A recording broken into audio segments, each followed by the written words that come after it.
But before I talk about what I do and the passion for travel and all of that, I have to say that first of all, I'm very proud of all of you for taking the time out of your days, out of your mommyhood, out of your wifeyhood, out of your workhood, whatever responsibilities you have, you made the time for yourself to come here. So yeah, that's right.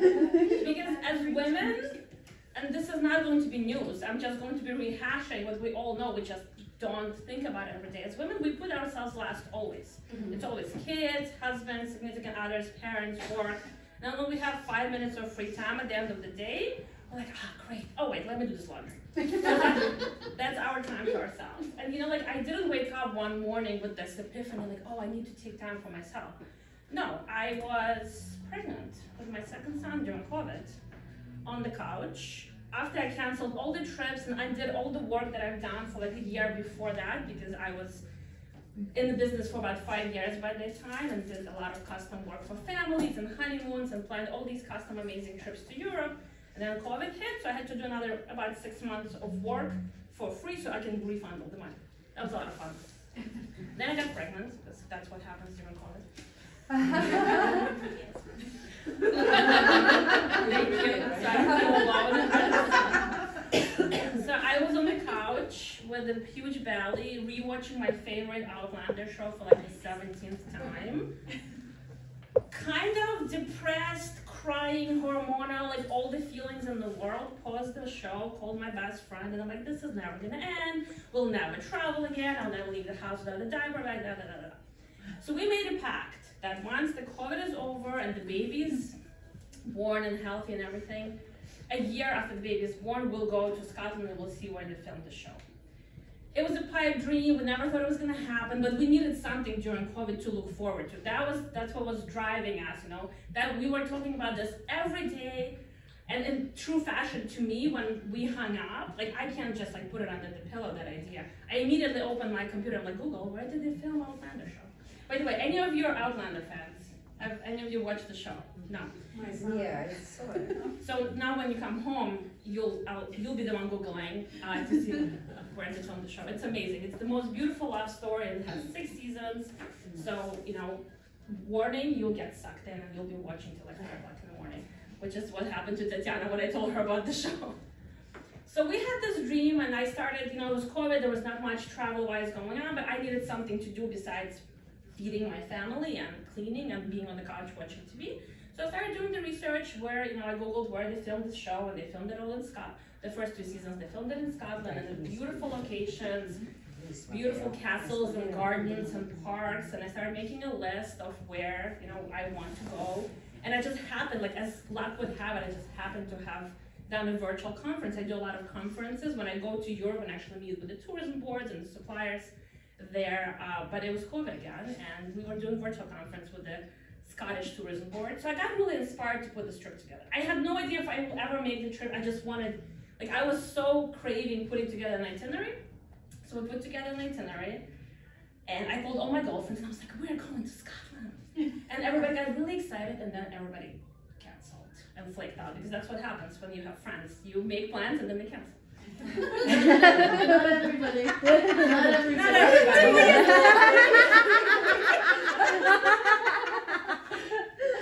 But we were determined to make that trip happen, and I went into a bunch of Facebook groups for the fans of the show, and just naively, you know, started posting. I was like, girls, I'm going on this trip, or girls and guys, I'm going on this trip with my friend, and we wanted a group of people. We just didn't want to go with the 2 of us. We wanted to have fun.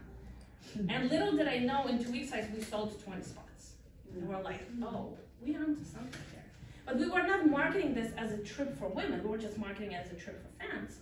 And we took the trip, and it was incredible. And it was full of COVID stories, which I'm not going to bore you with. If I have a couple of more glasses of wine, I can tell you the story.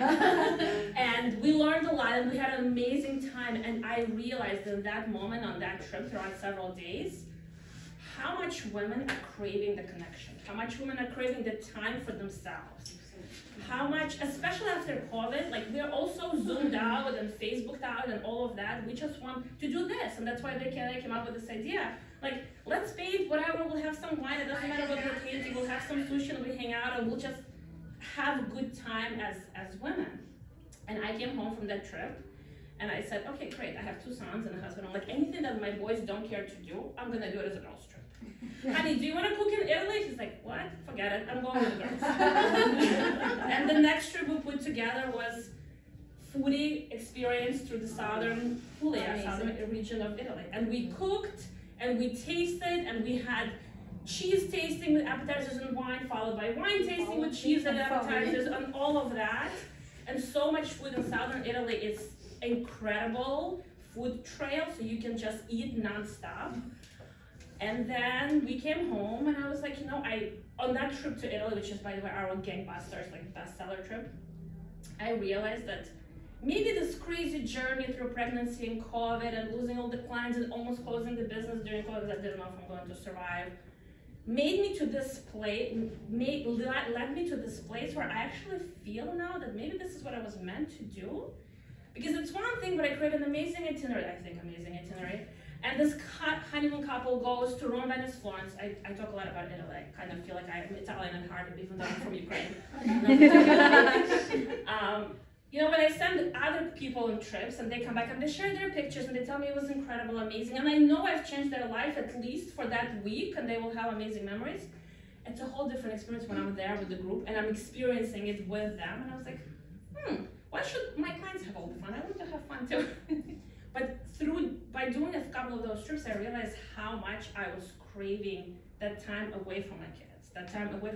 I love my kids, I love my husband, but I needed to feel like Anna again. I forgot what Anna was like. I was mom, I was wife, I was business owner, I was daughter, I was all those things. I forgot what Anna is like. I forgot what Anna likes to do. I forgot what it's like to have a meal without looking for chicken nuggets on the menu. All those things.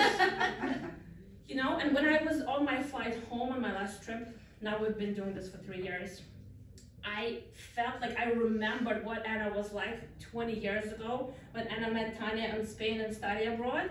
And we actually, we're us, we're women, we're girls. We remembered what it's like to enjoy ourselves.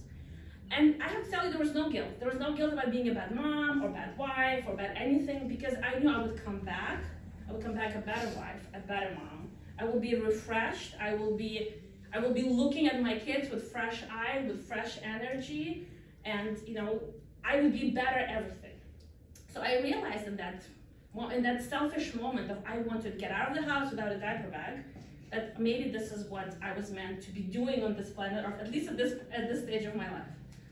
So, besides doing amazing honeymoons and family vacations and reunions, and we do a lot of that, that's our bread and butter. Probably 70% of our business is custom vacations, which all of you have the gift certificates under your easel. So if you're planning any family trips, feel free to use the $100 off, and I'll be happy to chat and see if I can help you.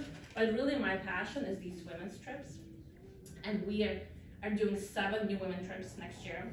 We're going back to Scotland to see the filming locations. We're going back to Italy to eat our way through it. We're going back to Spain. And we're going to Italy and Spain. We're doing it in the southern parts of the country where it's off the beaten path. Pick a date. Pick a date.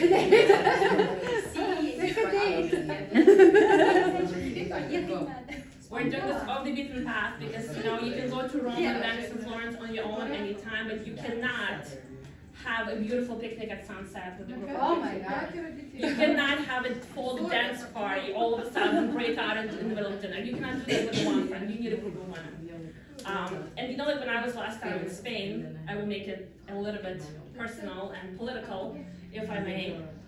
We were in Cordoba, in Mesquita. I don't know if any of you have been to Mesquita, which is it's a mosque inside a cathedral.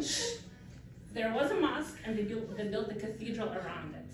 And I learned about the war that started in Israel while I was there, inside this mosque, inside the cathedral. And I had such a weird feeling that maybe this place from many, many hundreds of years ago from the past is going to be our future, where we can, Muslims and Jews and Christians, all pray and practice our culture and religion under the same roof, because it was incredible. As hurtful and as scary as the news that I saw in my text message, my father texted me and said the war started in Israel, as scary as that was, being in that place gave me hope. So seeing those places, you know, experiencing the culture of those countries with the local people who really live there, who know the history, who know the culture, who really, you know, take you to a local's family home and feed you what they're eating for Sunday lunch. So I'm really passionate about these trips. I think every woman deserves at least a week, a year to themselves, without the kids, without diaper bags, without the laundry, without any of that. If going to Europe is on your bucket list, which I should not be using the word bucket list because it's kind of creepy, is on your holiday wish list. If it's on your holiday wish list, make sure you don't lose these brochures that are under your easels. And one more thing I forgot to say, besides doing our recurring year after year Scotland, Italy, and Spain trips, every year we come out with a new trip. And I'm so excited about next year's trip because we're starting a new series of trips called Made in Italy, because again, I'm a little crazy about Italy. And this one is going to be Venice Christmas edition. So everything that they do in Venice during, it was going to be the second week of December. So beautiful Christmas lights, all decorated. Everything that they create in Venice, from gondolas to carnival masks to costumes, to Prosecco hills where they grow the grapes for Prosecco wine, to lace from Murano and glass from Murano. But the kicker, the thing that I'm most excited about, so our trips are very small, 16 people maximum. So we have a buyout of the whole hotel inside Venice, like in the heart of Venice. It used to be a Venetian villa that was turned into a hotel. So we have a buyout. The hotel is just for us. We'll have the private garden, the private ballroom.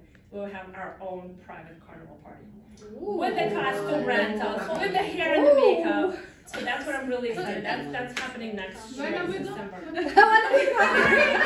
December 7, 2024. Next year. Next year, yes. So ladies, thank you so much. Thank you so much, Anna.